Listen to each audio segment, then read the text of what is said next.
बिस्मिल्लाहिर्रहमानिर्रहीम। अस्सलाम वालेकुम।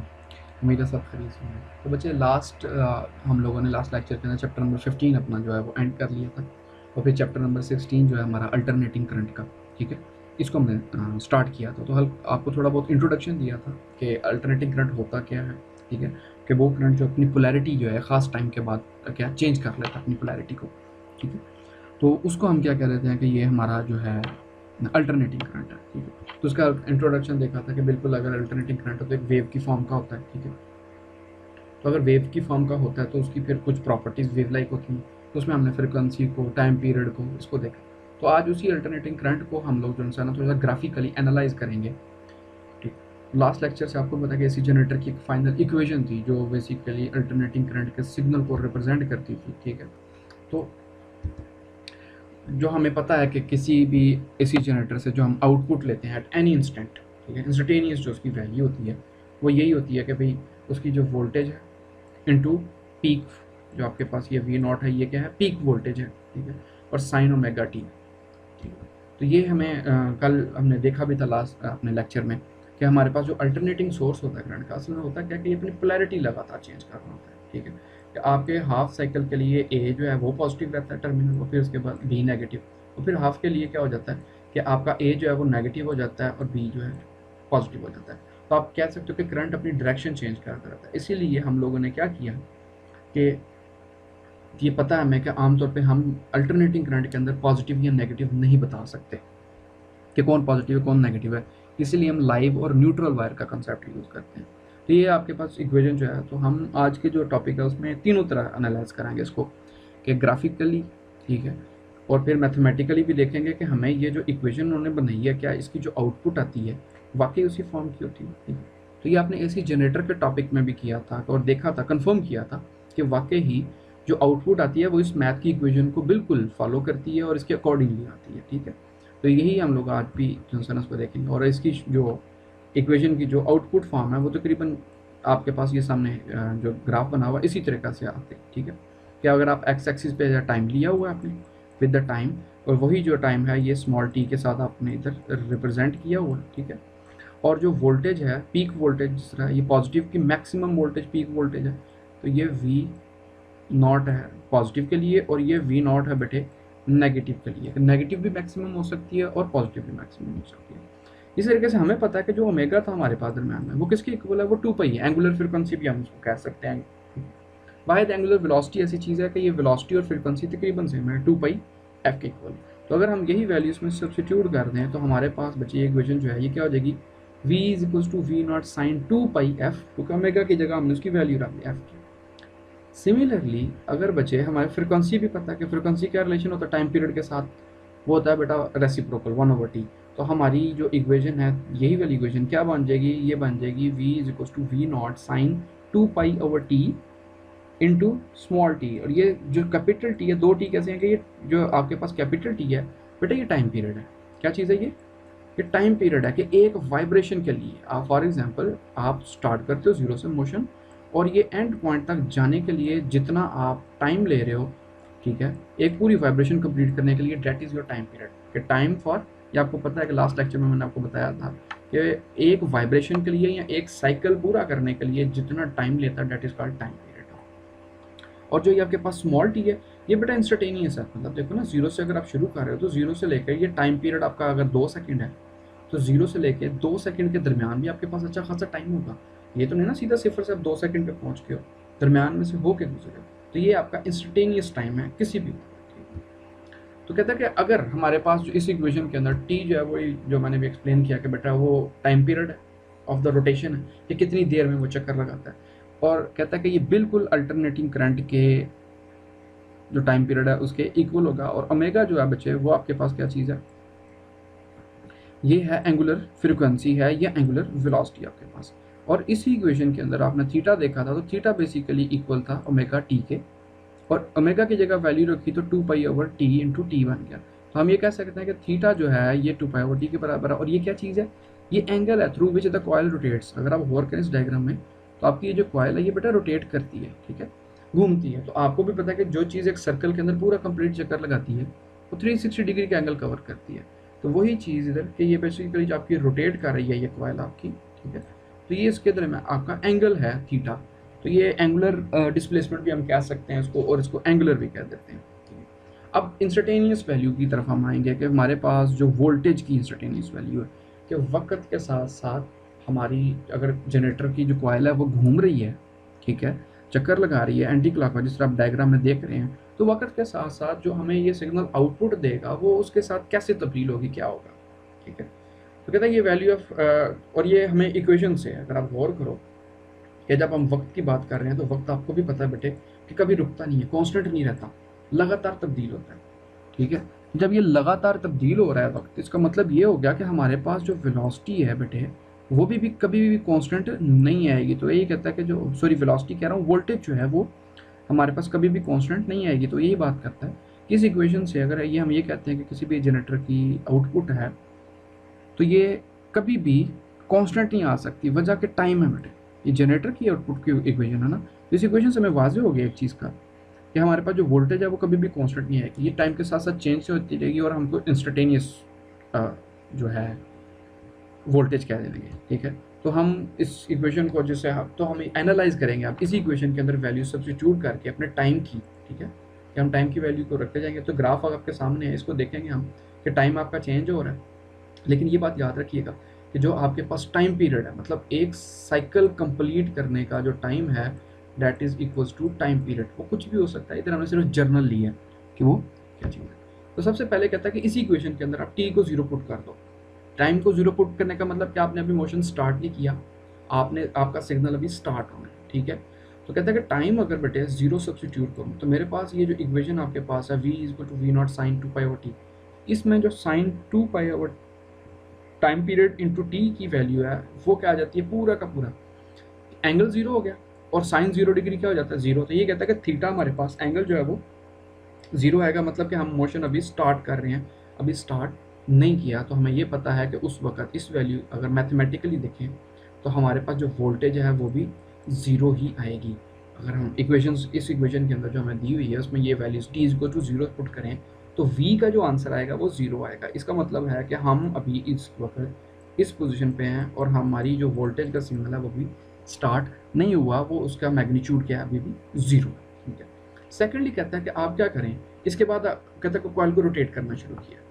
तो रोटेट करते करते हमने कहा कि भाई वो उसने 90 डिग्री का एंगल कवर कर लिया, ठीक है।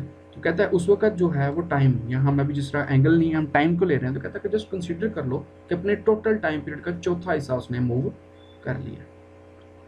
तो अगर बच्चे हम लोग क्या करें कि अपने इसी जो है सिग्नल को उसको 4 हिस्सों में डिवाइड कर दें, ठीक है, 4 हिस्सों में डिवाइड कर देंगे तो t/4 मतलब उसका चौथा हिस्सा हो जाएगा।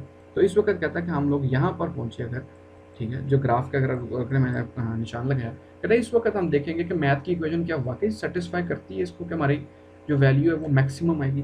तो कहता है इसी इक्वेशन के अंदर टी को कैपिटल t/4 मतलब अपने टाइम पीरियड का चौथा हिस्सा सब्स्टिट्यूट करें। तो कहता है जो हमारे पास साइन की जो वैल्यू है वो हमारे पास क्या आएगी, वो 1 आएगी।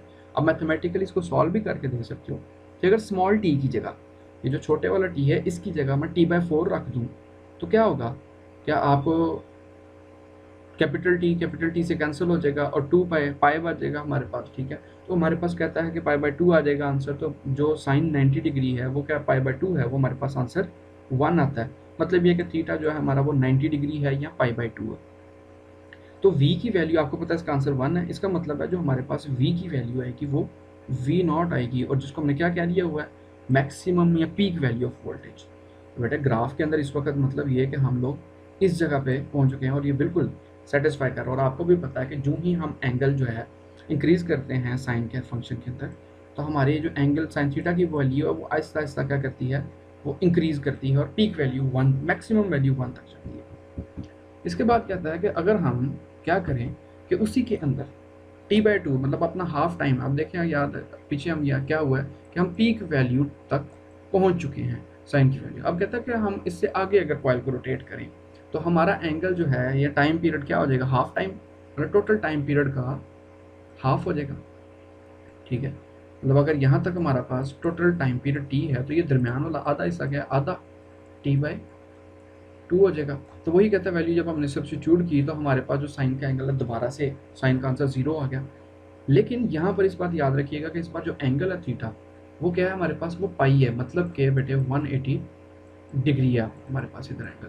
और कहता है यहाँ पर भी जो वोल्टेज है इंस्टेंटेनियस वोल्टेज, इस वक्त जो हम लोग वैल्यू देख रहे हैं इंस्टेंटेनियस, वो वोल्टेज की देख रहे हैं।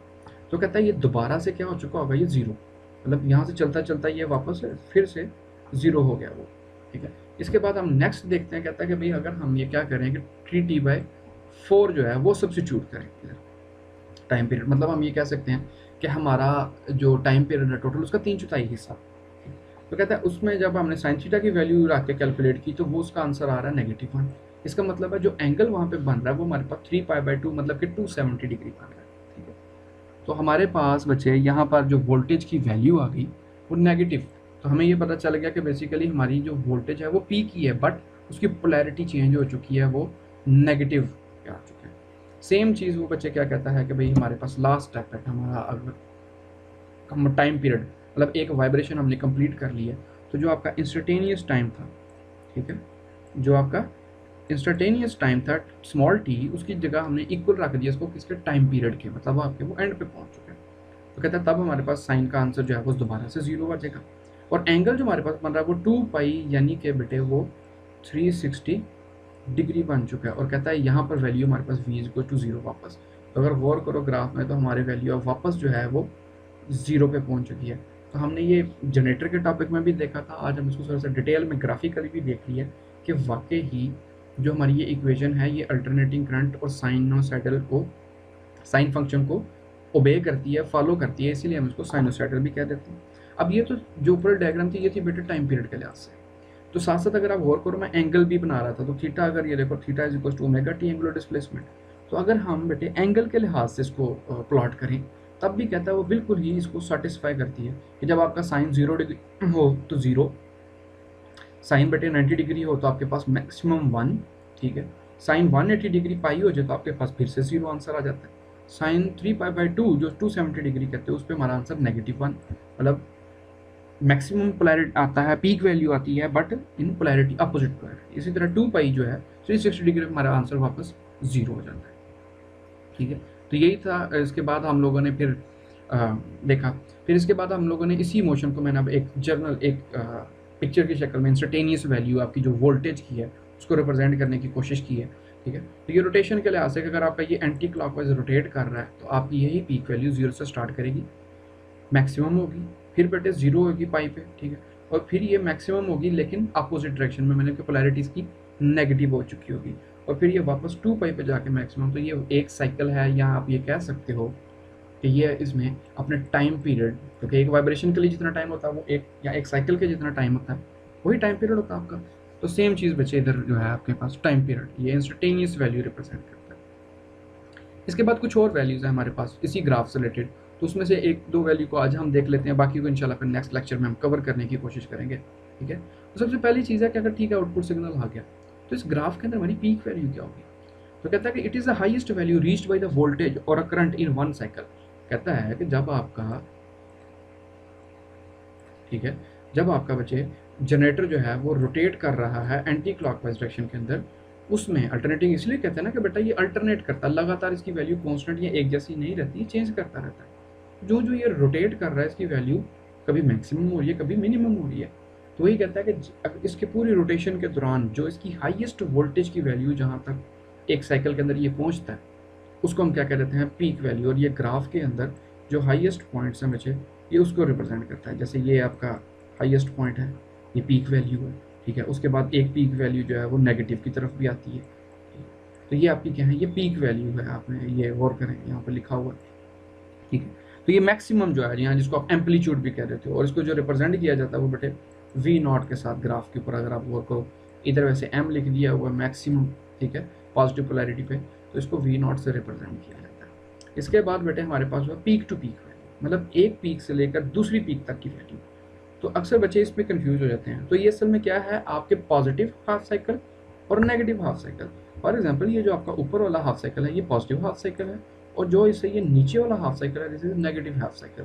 तो कहता है इन दोनों को आप सम अप कर लें, इनके मैग्नीट्यूड्स को, पोलैरिटी का कोई नहीं, पॉजिटिव नेगेटिव नहीं देखना, हमने सिर्फ ये देखना है कि इनका मैग्नीट्यूड है, उनको क्या है। तो ये अगर आप गौर करो लास्ट क्वेश्चन में लिखा हुआ पीक टू पीक वैल्यू या पीपी वैल्यू इसको कहा जाता है। तो बेसिकली ये वी नॉट इधर से, और बेटा जो नेगेटिव हाफ साइकिल है उसमें भी मैक्सिमम होगी, सिर्फ पोलैरिटी डिफरेंट होगी। तो अगर हम इन दोनों को जमा करें तो हमारा आंसर जो है वो क्या बनता है, 2v0 है। तो ये पीक टू पीक वैल्यू के एक पीक से लेकर दूसरे पीक तक एक ही सिग्नल होता है। तो हमें पता है कि ये 0 से स्टार्ट होती है और मैक्सिमम जो है वो v0 तक जाती है वैल्यू, ये पीक वैल्यू है। इसी तरह 0 से स्टार्ट होती है और नेगेटिव v0 की तरफ मैक्सिमम वैल्यू तक जाती है। तो ये है पीक टू पीक वैल्यू, जो किसकी इक्वल है, 2v0 के, मतलब जो पीक वैल्यू है आपकी एक साइकिल की, इसको डबल कर लो, ठीक है, उसको 2 से मल्टीप्लाई कर दो, आपकी ये पीक टू पीक वैल्यू आ जाएगी। लेकिन पीक वैल्यू वही रहनी है आपके पास जो मैक्सिमम आपके पास है। तो उम्मीद है बच्चे आज का लेक्चर समझ आ चुके होंगे, इसको देखो। बाकी जो